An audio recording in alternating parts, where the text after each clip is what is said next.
आनी आमकां अशें वाचूंक मेळटा जो त्या तरणाट्याचो फुडारी आसलो तो इनासा लागीं येवन माफी मागता, तो बदलता, तो एक बरो मनीस, एक बरो क्रिस्तांव जाता. हें सगळें कित्याक घडलें? खालतीकाय, इनासा कडेन खालतीकाय आसली, दुबळीकायूय आसली आनी देवाचेर आपलो पुरतो विस्वास दवरून देव दाखयता ते वाटेन हांव चलतां. ती कसली जावं वाट मागीर ह्या चिंतपाचो इनास आसलो. आमी आतां ह्या दिसांनी सांत इनासाचें नोवेन करता. आमी ह्या चिंतपाचें जावंक जाय. वय संवसारी चिंतपा प्रमाणे थंय भरती आसा ती आसूं,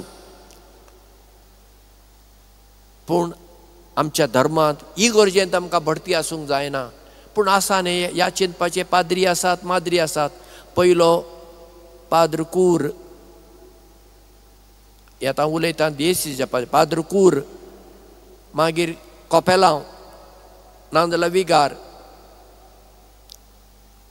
विगार आसलो कूर जायना खंय. कित्याक जायना? ना जायना पळया.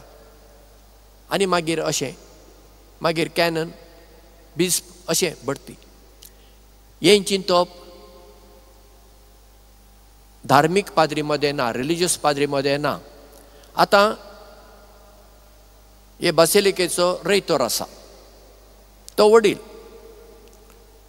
चिंतुया कांय वर्सांनी ताची बदली जाली, ताका कितें भरती प्रमोशन मेळटलें? ना, तो सादो जेद्वीत, आमचे भाशेन सादो जेद्वीत जावन तो सेवा दितलो.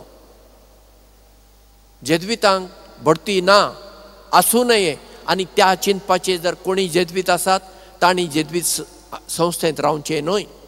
हें हांव स्पश्ट सांगतां.